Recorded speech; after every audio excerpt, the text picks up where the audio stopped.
Hello, friends, and welcome back to Sunday School with me, Sarah. We're going to get right into it. A collective card for everyone.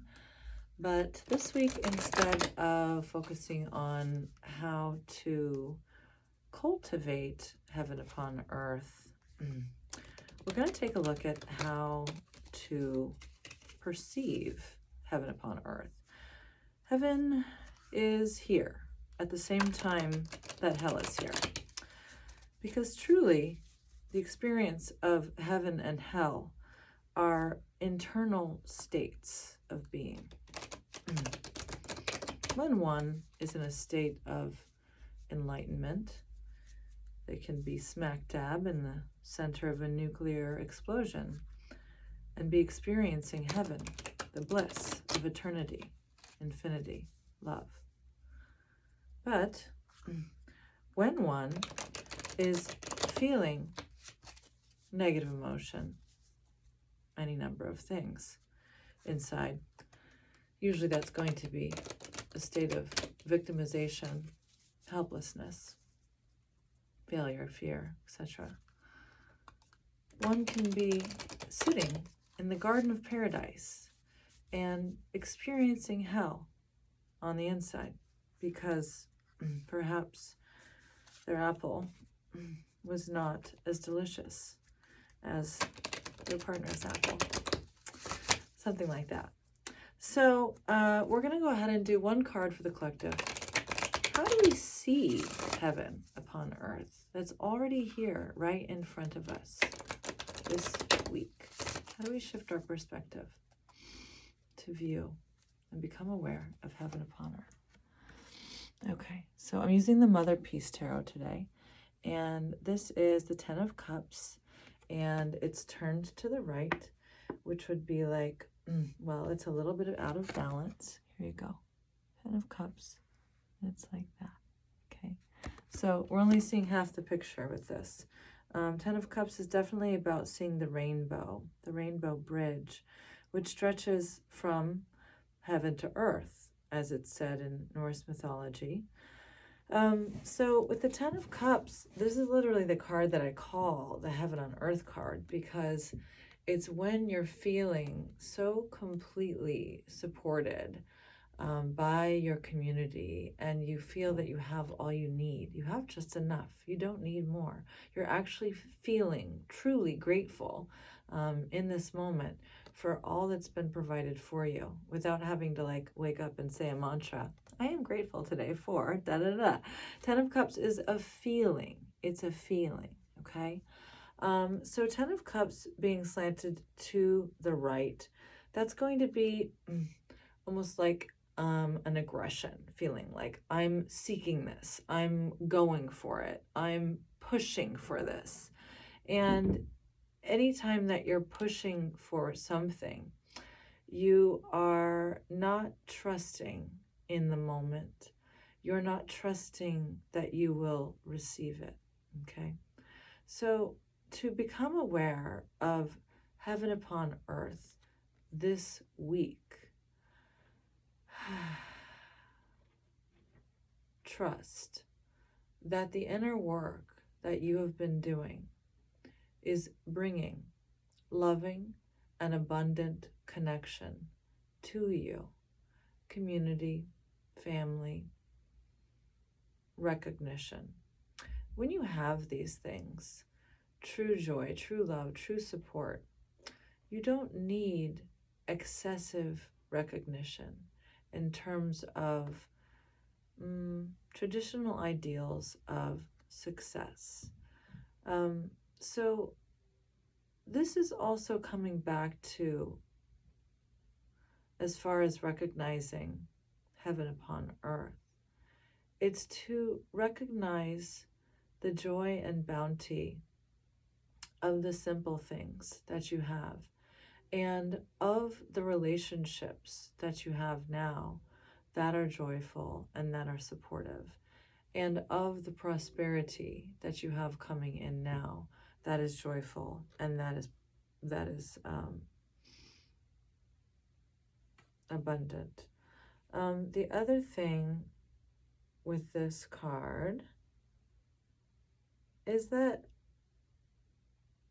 these people are all collectively taking a moment to sort of like praise this rainbow, okay? And so I'm almost thinking a rainbow is just a natural thing, and it does, well, cliche. You have to go through the rain to get the rainbow. Okay? So I feel like, you know, maybe to the right too, with that feeling of aggressiveness in cultivating goodness and heaven upon earth. You've got rain can be aggressive, right? And rain is actually cleansing. So like when there's like a flood or there's too much water, there's too much of everything. And also we've just come out of an eclipse in Scorpio. And so there is a lot of everything. You may be having a lot of feelings, you know. The river of emotion may be flooding a bit right now. So this is to definitely return to your center and trust that the rainbow is coming soon. The rainbow is coming soon. And if you always had the rainbow, you would not in any way appreciate it. So I think the biggest thing that's coming through regarding shifting perspective to become aware of heaven upon earth is that feelings, true, embracing, inheriting, experiencing heaven upon earth, that is a moment like a rainbow. It is fleeting. It's not supposed to be permanent. But what we must do in order to have those moments of utter joy, utter love, utter awe, is to remain humble to the greater design of the universe, which we are part of, and which we are a piece of heaven, a piece of divinity. But we have separated from the whole of our own inner state of heaven, of Godness, so that we could experience the awe and joy of losing it and then returning to it. Okay, so okay, so let's do card 1 through 3. Pick card 1 through 3, and we'll do personalized this week. What do you do this week to shift your perspective, to become aware of heaven upon earth? What area of your life is that going to be in? That heaven is already existing, and maybe you're just not seeing it, okay? All right, pick card number 1, card number 2, or card number 3. Here we go. Card number 1. The 2 of Discs, the 2 of Pentacles, and this one has a serpent. It's a 2-headed serpent. It's not eating its tail. There's actually a way out. So the 2 of Pentacles usually does touch upon infinity and the infinite. And she's got 2 children, 1 on each side. And let's see here. She is encircled by the serpent of time, but it's not trapping her. So there is an issue of like duality in this card. In a mundane sense, it's financial. So it's like juggling to take care of what you have.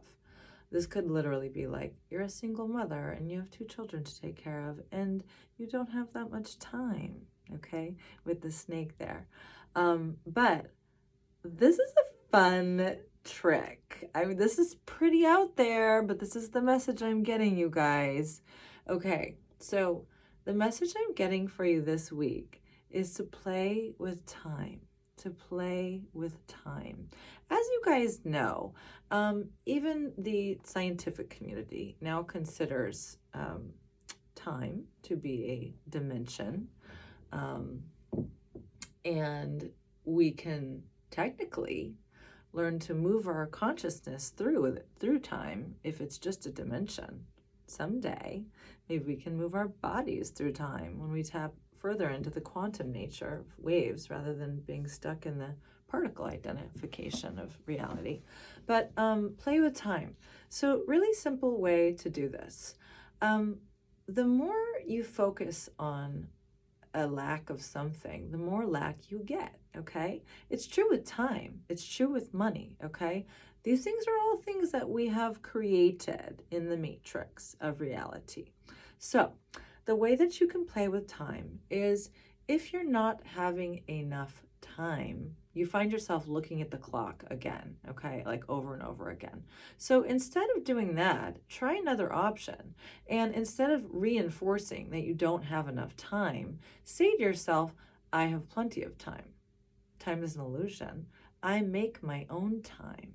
I have all the time in the world. Time is on my side.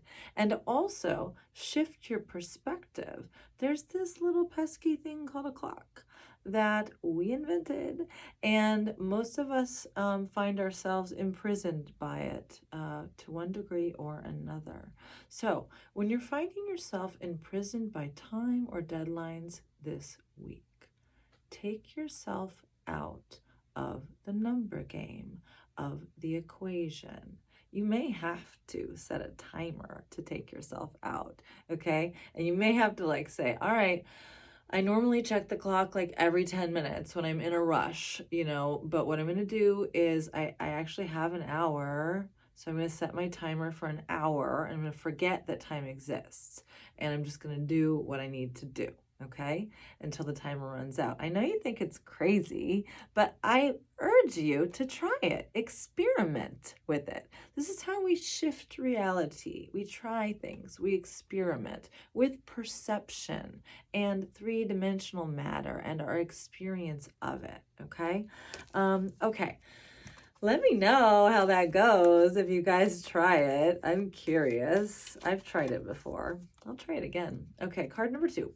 Card number 2, how do you bring heaven upon earth this week? How do you see heaven upon earth this week?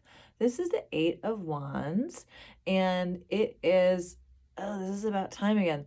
8 of Wands, and it's reversed, okay? So it's not reversed. It's on its side. It's on its side. 8 of Wands is about arrows moving through time. These wands are flying through the air, okay? And this is about having a target where A is the idea of what we want to get to, and B exists at another point in time and space, okay?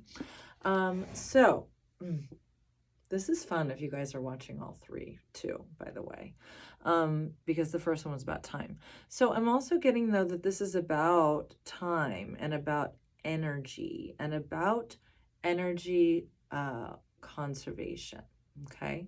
And so this is about when you're trying to get from A to B, you're trying to communicate something. It's specifically about a goal, okay? And feeling hampered by not enough time. And who's made that goal as far as how much time you have to get something done or to communicate something or to go somewhere? It's probably you. It's probably you, okay? And so, again, we're going to focus on the fact that time is illusion. I know that's hard because we're in a body and we are moving through a thing called time. Time is a dimension. It can go on forever, but we don't want to get caught up on that. But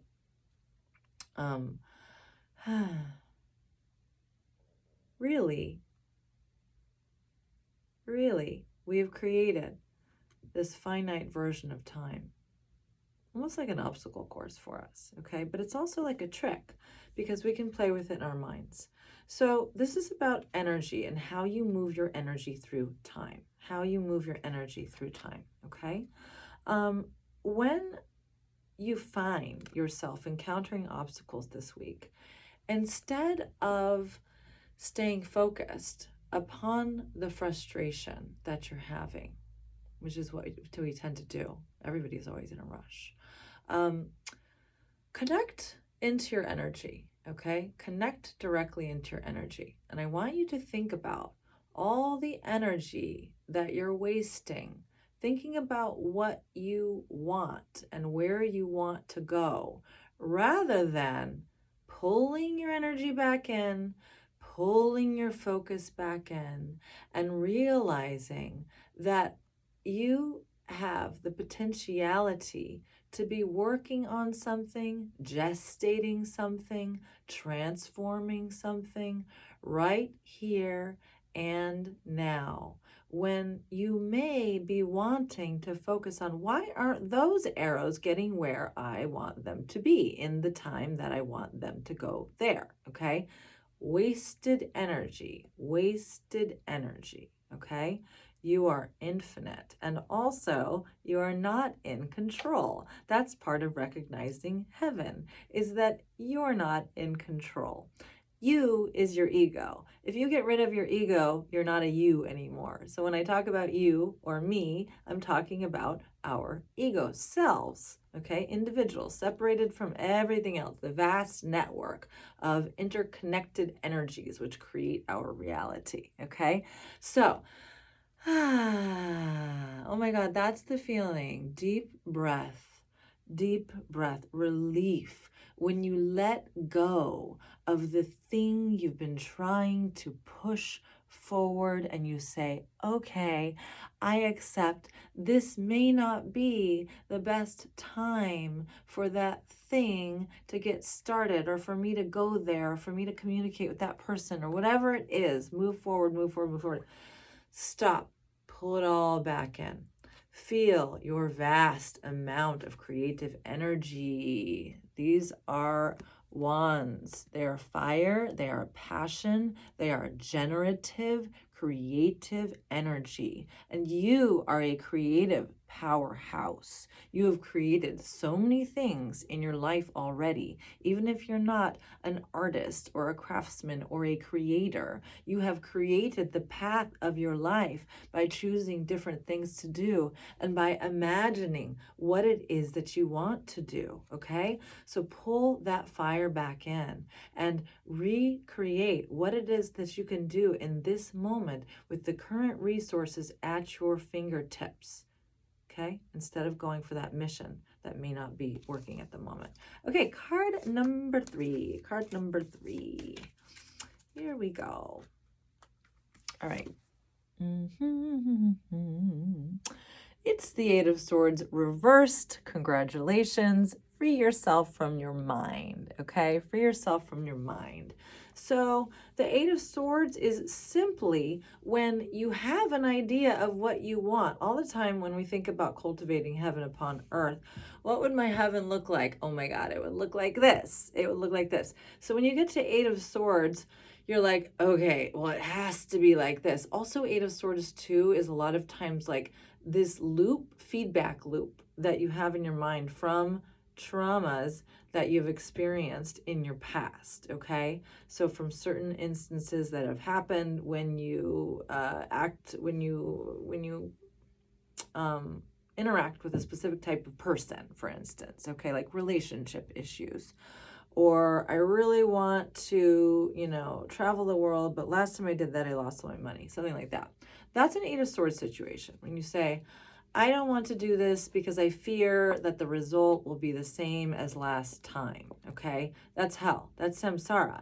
And when you get the same result over and over again, and you find yourself in hell over and over again, it's because you're confronting the same obstacle the same way over and over again with an outmoded old emotional pattern, okay? Or actually no emotional pattern. It becomes a mental pattern because you have locked your true flow of emotion out of the picture. Emotion wants to carry your love into the picture. Love washes away the old patterns, the old way of doing things. Self-love first. So this is about the flock of thoughts and anxieties that surround you, that tell you, don't do this, be careful, watch out, no you can't, you better not. Okay, instead of those thoughts of fear and of perceived outcome, of isolation, okay? What you want to do is you want to say, that was in the past. And also, that is in my mind. The real key to this is stilling the mind. Stilling the mind. The mind will not let you receive the fate, the destiny, the opening, the flowering of life, which is inherently yours when you are in your organic state of health and natural being, okay? Our mind is the enemy of our heaven, okay? We have to have it to get through, but it gets way too much emphasis in this society, okay? So free your mind, and the rest will follow. Okay, that's it. Free your mind, meditate, let go of the thoughts. Be. Easier said than done. Be. Trust that you will do it differently this time. Trust that you will do it differently. Okay? All right. Well, I'm here for readings. You can book on my website or you can DM me. Reiki if you're in Hudson area, New York, where I am right now. And please feel free to share your stories, comment, etc. Share with other people. I always love that. And I love you guys, and I'll see you next week. Okay, bye.